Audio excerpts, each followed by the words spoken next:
Black Tiger is a 1987 Capcom arcade game in which you control a warrior named Black Tiger.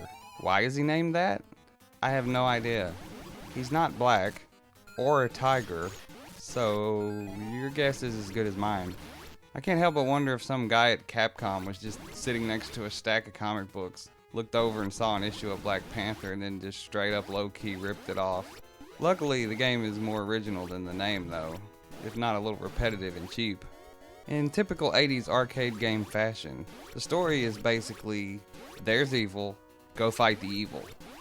More specifically, there are 3 dragons terrorizing the land, but that's basically all there is to it. Over the course of 8 stages, you will explore the map, fight lots of enemies, rescue a bunch of wise men, and collect currency to spend on upgraded armor or a stronger weapon.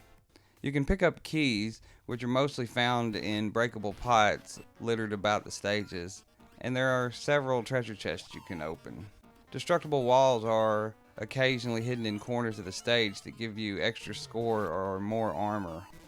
The stages are surprisingly vertical and usually contain multiple ways to advance.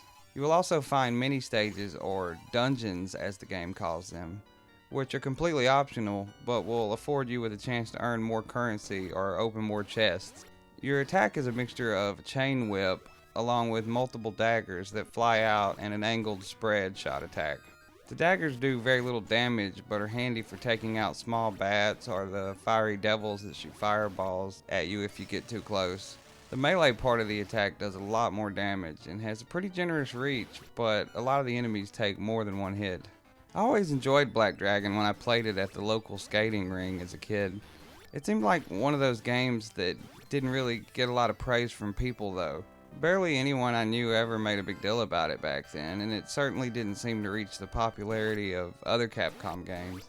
It had a few sluggish looking home computer ports, but it never made it to console until much later, and then it was usually part of compilations. I don't think it was considered a success by any means, and Capcom has a history of abandoning the properties that aren't Street Fighter or Resident Evil. Overall, the game is pretty average though, and while I always thought it was underrated, I was judging it based on 30-year-old memories, mostly from just playing the first few stages.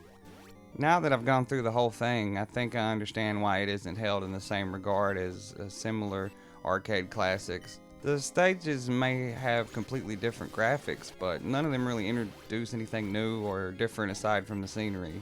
A lot of the enemies and even several bosses are just color swapped later in the game. It's fine, but certainly not amazing by any means. I think that it's about average by most developer standards in 1987, and a little subpar by Capcom's usual efforts. My main issue with Black Tiger after finally going through it is that the game is very cheap. I know I must sound like a broken record on most of my arcade reviews, but it really goes out of its way to throw enemies and hazards at you, and in just the exact moment when you're unable to handle them. Always once you've committed to a jump or engaged with fighting a really tough enemy in front of you, more will spawn and attack you from above or behind. Even the stages themselves will exploit the expected player action at any given moment with a fast free-falling boulder that spawns just above you or a sudden swarm of bats.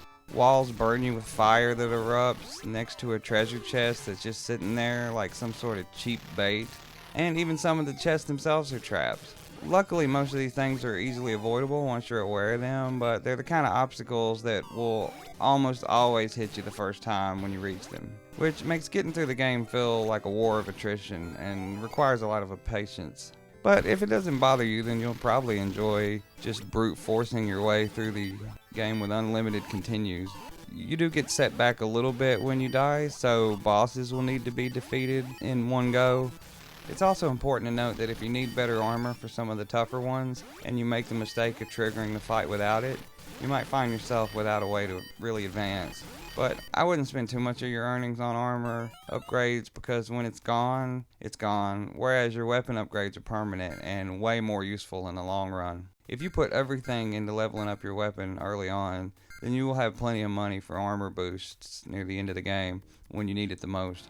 Also, the jumping is a bit funky. You have your regular jump, but also a high jump that's performed by pressing directly up while you jump.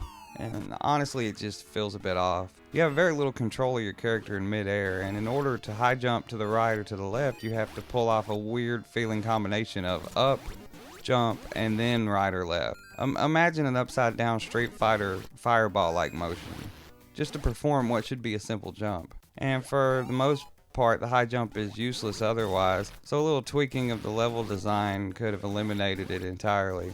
Although you do need it to jump over a couple of the bosses and their attacks. But while the high jump is a bit of an issue, the combat feels pretty good, and that's what's important to me. I wouldn't call Black Tiger a bad game, but I wouldn't really call it a good game either. I'm actually disappointed to realize I spent 30 years finally remembering a game only to finally beat it and realize it was never that special. It's certainly not the worst arcade game from 1987 by any means, but I finally understand why it was never loved by a lot of people and never really nurtured by Capcom as a franchise. Like a lot of arcade games, it's a passable enough diversion for an hour or so, but now that I've gone through it, I have absolutely no desire to return to it again, and I don't think mastering it would be possible, at least not for me. If you love Capcom and you love action platformers, I'd suggest giving it a go, but just don't expect anything you haven't seen a million times before. Final score, 6. Pros: fun combat and upgrades to earn. Non-linear level design with secrets. Optional side room dungeons. Cons: lazy color-swapped enemies and bosses. Punishing trap and enemy spawns. Odd high jump mechanic.